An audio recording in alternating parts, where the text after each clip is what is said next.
In this module, I'm going to introduce a data structure called a heap.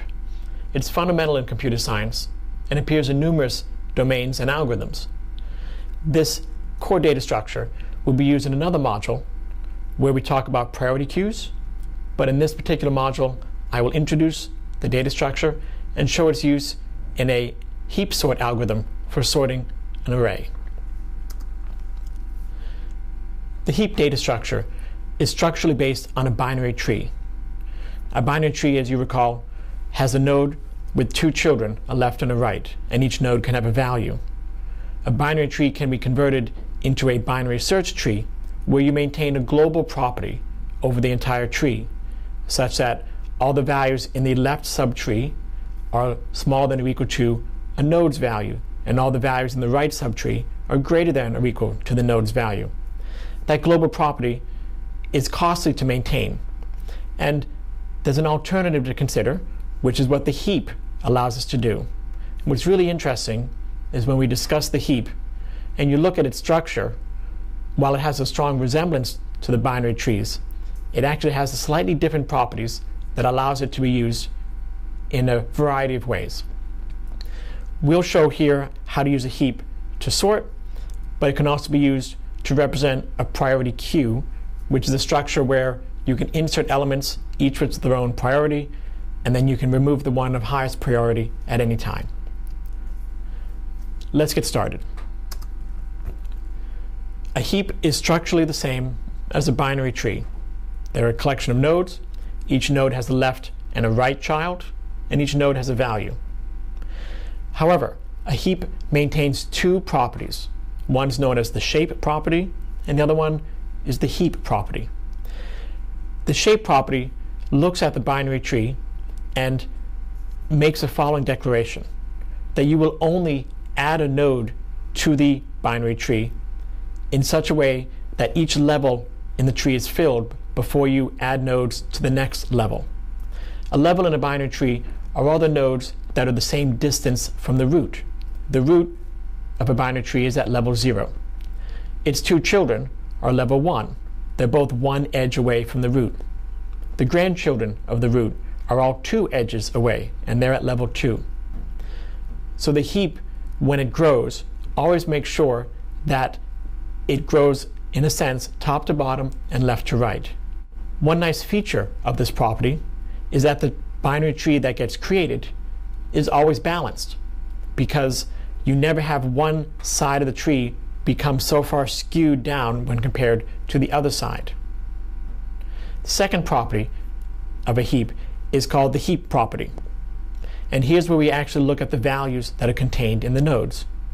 And it looks like it's hardly anything at all, but it's fundamental to the structure of the heap, and it's essential to understand the algorithms that we'll be introducing in this module. All that the heap property states is that the node is greater than or equal to either of its children. And you recursively apply that throughout all the other nodes of the heap. Here's a sample heap. It looks just like a binary tree because it actually has left and right children. You should be able to quickly see that it's not a binary search tree, because the root, whose value is 16, while it's greater than 10, the left child, the 14 on the right hand side is smaller. So clearly this is not a binary search tree. This is called a heap. And if I look at these two properties, let's look at the shape property first. You'll see that level 0 and level 1 are complete. They each have the full number of nodes that could exist at that level. Level 2 is one shy away from being filled. And then the next node, the next value to be inserted, would be at the very beginning of level 3, all the way on the left-hand side. Let's look at the heap property. That first node, the root, whose value is 16, is indeed greater than both 10 and 14. And let's look at the other nodes that have children. Node 10, for example. It's greater than 2 and 3. And finally, the node whose value is 14 is greater than 5. When you step back and look at the heap, it looks rather jumbled and almost random. I mean, after all, look at the lowest level. The values of 3 and 5 are in the same level, but they're in two totally separate subtrees. How is there any way to identify an ordering? How do I find the smallest number? How do I know what number is consecutive to another number? And this is where the heap property actually gives us some really nice features. The first thing to observe is that the root of the heap is always the maximum value of all the elements in the heap. This is a really nice observation. We'll use this later when we deal with sorting the heap. The second observation is because I am building the heap in such a rigid way, completing each level before starting on the next one, you can actually take the heap and store it in a contiguous array. And I'll show you that mapping here. If I start with that root being the first element of the heap, that would be the value that you would find in the 0th index of an array. And then you ask, okay, where do the children go? And if I look at the coloring scheme that I've adopted here, I'm trying to show the relationship between a node and its children.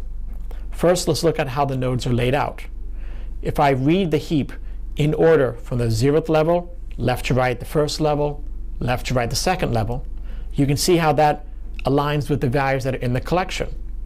The 0th element of the array is 16, that's the root. The first element and the second element, those are the two children of the root. And then the third and the fourth, those are the first two grandchildren of the root in the left-hand branch. This sequence, or this mapping, is what allows us to store a heap in an otherwise what seems to be an unordered array. But that array has some deep structure, as we can now talk about when you look at the individual elements of that array. The root is always at A0, the first element in the list and the root of the heap. How do I find a child node for any node in the tree? Well, if you have a particular node at location I, its two children, should they exist, are at index locations 2 times I plus 1, 2 times I plus 2. Let's evaluate. The root is at index location 0, so its two children are at 1 and 2, as you see marked in green. Look at the value for node 10. He's currently in A of 1, so that index location is 1. What are his children? It's 2 times 1 plus 1, 2 times 1 plus 2. That would put it in positions 3 and 4. The yellow boxes, the first two yellow boxes. This is a really simple way to traverse a heap. No longer do I need to have left and right pointers. All I need to do is understand what the index value is, and to go to the left child, I double it and add 1. To go to the right child, I double it and add 2. You can also go backwards. If I have a particular node index value and I want to find its parent, I'll use a division to work my way back up. And in specific terms, I'll take that node index, subtract 1, divide by 2, and that will allow me to get to my parent. This overcomes one of the space limitations of a binary search tree. It seemed like it was storing all this extra space, not just the value of the node, not just the node itself, but a left and a right child. So this heap is a rather compact form of representation. At the same time, it's also the way that you would store an array or a list of values in Python, and so it makes immediate sense to use for storage for a heap. And then, as I'll show you, when we do HeapSort, we don't need any additional storage to complete that task, which makes HeapSort a rather efficient sorting operation. So now that I've introduced a heap, what is it good for? Well, there are certain things that we can do with the heap. And I want to show you this before I look at the code, because in doing so, when I actually show you the code, all the concepts will be clear, and then I'll just be pointing out the key points. If a heap exists, in constant time I can find the maximum value. That's quite nice. In a binary search tree, to find the maximum value, you have to start at the root and follow all the right children links to get to the maximum value. While that's still a log n operation, and it's efficient, it's certainly not as efficient as a Constantine operation. So that's one of the nice properties that a heap has. And the second thing is, as I've mentioned before, if I store my collection in an array, I can actually convert that to a heap without any additional storage. With these two things in mind, I am able to do a heap sort algorithm. Let's show the first process, the first step to that process. If I have an unordered collection, I want to turn it into a heap. So I'll start over here with my initial array, which has these 6 values, 5, 3, 16, 2, 10, and 14. Starting from that array, I want to build a heap. So if I had to do this manually by hand, these are the operational steps that I would do. I go and I find the node in the heap, which is the last one to have children. And I've already explained the mapping between a binary tree structure on the left and the array structure on the right. So this is still not a heap. I'm interpreting those array index values as a heap, but clearly it was unordered and it was just given to me to begin with, and I'm trying to convert it into a heap. What I'm going to do is go to the last parent node, and if you have a heap of n elements, you can quickly find that at position n over 2 minus 1. This last parent, as you see here, has a value of 16. Well, if I look at that, I notice that 16 is greater than 14. So as far as that part of the heap is concerned, it's satisfying the heap property. So I don't need to do anything to convert that part into a heap. That concept is a phrase we call to heapify, and we'll see that function in the code. But when I move on to the next node, I'm working my way backward from the last parent all the way back to the root. And to do that, you start at the last parent and you work your way all the way left in that level. You go back up to the prior level and you work right to left. Here, I've got a node whose value is 3. 2 children are 2 and 10. Clearly, it's not a heap. So I have to do something to adjust it. And what I'm going to do is pick the larger of the 2 children and swap that value with the root. Again, I started with a heaped subtree which had 3 and had 2 children, 2 and 10. The larger of the 2 children is 10, so I swap that with 3, and that part of the tree now is a heap. The key part here is when you swap elements, you are not changing the shape property of the heap. That's a fundamental issue. When I'm done with this whole process, I have to maintain both the heap property, which is concerned with the values between a node and its children, and the shape property, which is the global property concerned with the structure of the binary tree. So I've just heapified that node. I'm going to go back to the next parent that has children, and I'm finally all the way up at the root. This particular value, 5, is certainly not bigger than 10 or 16. I'll choose the larger one, which would be 16. Now when I swap that large one in, you'll notice that the job is not done. I may have to propagate that value all the way down to from the root down to one of its leaves. The good news is, however, that is never more than a log n operation, because this tree is perfectly balanced and there are never more than log n levels when there are n nodes in it. So let's watch how that happens. I've observed that 16 is the larger of the 2 children of 5, so I will swap it. So now 16 is now the root. He satisfies the heap property because he's greater than 10 and 5, but now I've got to go back to that node where 5 is, and I have to propagate it down to make sure that it continues to satisfy the heap property. As you can see, it doesn't, and 5 being smaller than 14 means I have to swap it.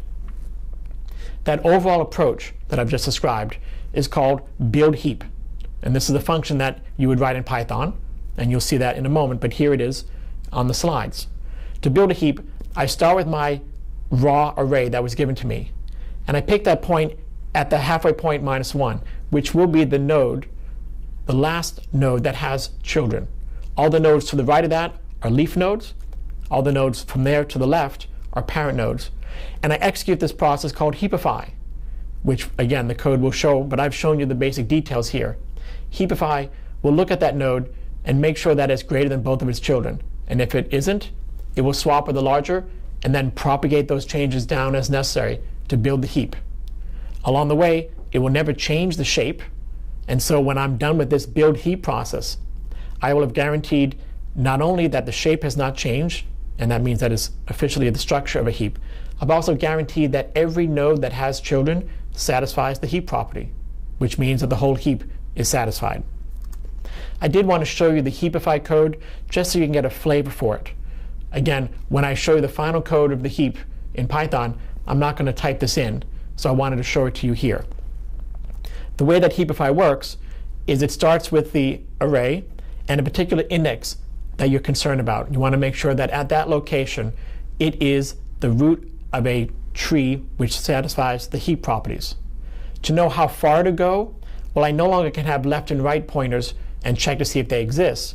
Now I have to always remember what is the maximum index beyond which I'm not concerned. And that's what you see as max index. If I just quickly look at the code on build heap, you notice that the max index passed in is in fact n, which is the total number of elements that I would have had in the array, and that tells me how far to go with Heapify. Heapify will quickly identify the left and the right index values, which refer to the left and the right children. And then it's going to find which one of those is larger. It could be coming from the left, it could be coming from the right. Once you've identified the largest, it might actually already be the root, in which case I don't have to do anything. But it may be that I have to do the swapping. So you swap the larger of those two with the parent, and then you call Heapify on that one you've just swapped, and you move on to try to propagate any changes down to the rest of the heap.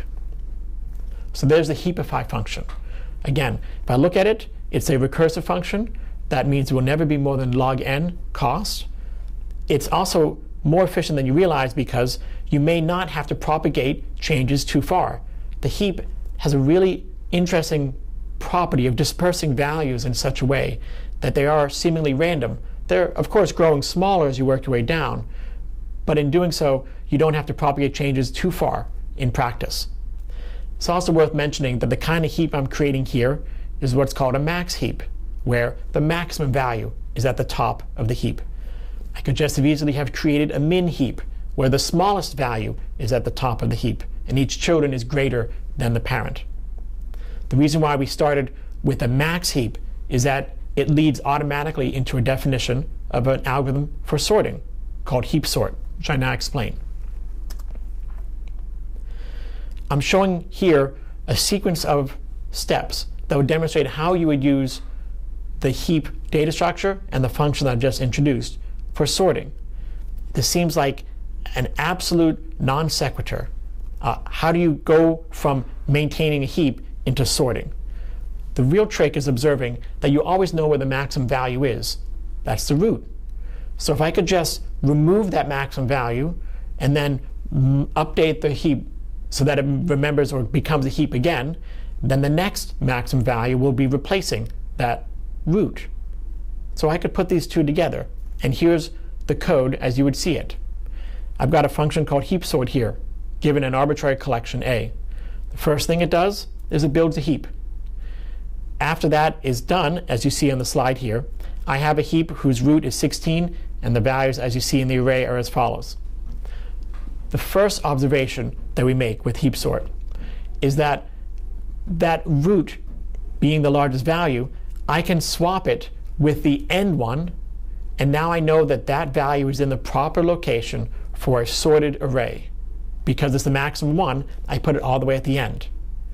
Unfortunately, in doing so, I've swapped it with a value I don't know the contents of.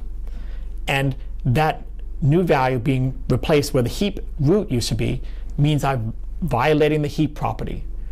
Well, then what I'm going to do is heapify from that point on, and I don't have to go all the way to the n elements because the heap is now one smaller than it was before. I now only need to go to n minus 1. And then subsequently, as you see in the next pass, I'll be able to take the new root maximum value, which in this case is 14, and I'll repeat the process and swap it with the second to last element. So this simple observation of the ability to heapify an arbitrary collection and observe that the maximum value is always in the root lets me do these steps quite quickly. As you see here, after the first swap, 16, which was the old root, has been moved to the back position. It's in its proper location. 5 is at the root. I do some heapify magic, and 5, for example, is smaller than its two children, so I'd pick the larger of those two children, which is 14, and I swap it so that now the root is 14. And that heapify function there only took one step. I only had to swap it 1. That's another further indication or confirmation of this notion that when you do the heapify, most of the time you don't have to heapify all the way to the bottom. It will usually stop at some point before that time. After you've done the first heapify, I now have a heap again with n minus 1 elements, and now I repeat the second step. I swap that largest element, 14, with the second to last element, and now 14 is in place, and now 10 is here, and I repeat the process of heapifying. In this case, I don't have to do anything because 10 is already greater than 3 and 5. There's a lot of these micro optimizations that are available in Heapify and in HeapSort that truly make HeapSort a very efficient operation. And this loop will continue n times because I'm going to go from n minus 1 all the way back to 0. This Heapify function I've talked about can cost up to log n. I may have to propagate a change all the way to the bottom of the heap, and since the heap could be as deep as log n levels, that might require log n steps. And so when told, I can look at this and say that this is order n log n behavior. I've now demonstrated the 3 key functions of heap and their practical use in HeapSort. Let's go to the code and see how it looks. To implement HeapSort, we need to implement a heap. Now, I don't need to create a separate class for this purpose in Python because we've already demonstrated that you can store a heap within an array. So now all I need to do is put the code down that you've already seen in the slides. We'll first start with the build heap function. As you remember, its job is to take an array and from that build a heap. To do that, it finds the node in the heap, the last one that has any children. That's at location n over 2 minus 1, and it works its way all the way back to 0.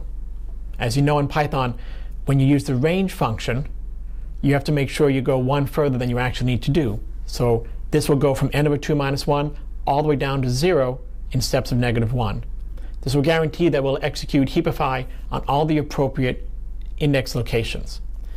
To demonstrate build heap, I'll start with an array which is already sorted. I've got 15 values in here. And I'm going to convert that into a heap by calling build heap. The first thing you should observe is that the maximum value is indeed in the 0th location, at the front of the array, and namely at the root of the heap. If you look at the values, it looks like it's been jumbled up and mixed in some way. There doesn't seem to be any specific arrangement. The biggest one is over here, but 11 is toward the end, and then I've got some other values in between. This is the nature of a heap, is that there's a deeper structure that's not immediately evident when you just look at the consecutive arrangement of values. Now what I want to do is demonstrate how you use HeapSort to take this heap and return a sorted array. It will do it in place, so it doesn't need any extra storage. It will do it in n log n steps, and we'll demonstrate that by looking at the code. As you've already seen, HeapSort will take an array, build a heap from it, and then for each of the elements, it'll swap the first, which is the root of the heap, with the endmost one, and then call Heapify on the reduced heap that is now a size n minus 1.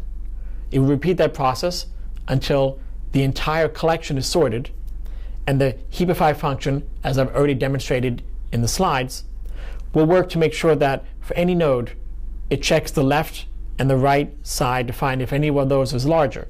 And if either one is in fact larger than the node itself, it will swap the values and call Heapify to propagate that change down. If I start with my array here, let me call HeapSort on this and then sort it.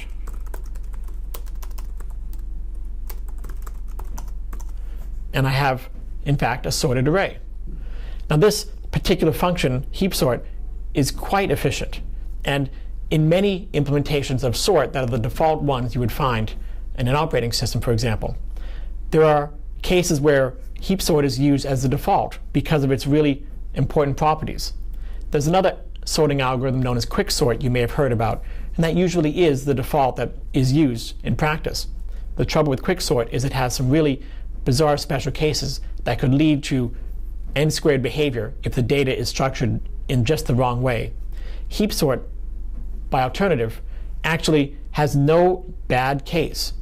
As you can see, if I started with a sorted array, the first thing it does is it creates a heap out of it, so it jumbles it up. And then from there, it just goes ahead and does its propagation. It actually is, from a performance standpoint, the most consistent in its operation because it has no special cases that it has to avoid. And just to demonstrate that here, if I create an array that contains, say, 1,000 random numbers, and put this in this arrangement. So there are my 1,000 random numbers. If I call HeapSort, it almost comes back instantaneously, and that's almost the same performance of the built-in Python sort function. I will leave it to you to try your own comparison trials, as you've seen in some of the other modules, to demonstrate the performance as it grows. You will see that HeapSort also exhibits the same growth patterns that we've seen in any n log n algorithm, and it's quite consistent in how it sorts regardless of the size of the data or, in fact, the types that it has. The heap is a fundamental data structure in computer science. It's been used for both sorting as well as for other problems that we've just described here, the kth smallest, for example. But we're also going to use it in another module to describe how to implement a priority queue. It's used also for other algorithms as well. There's a concept called the minimum spanning tree, which comes up in graph algorithms. And we'll see its use in Dijkstra's single source shortest path algorithm in another module. The implementation of heap is simple, elegant, and its efficiency are clear when you consider how it is logarithmically based. And when you put it together with HeapSort, you can now produce a rather efficient order n log n algorithm that compares with the best of the sorting algorithms that have been invented. This concludes our definition and description of the heap.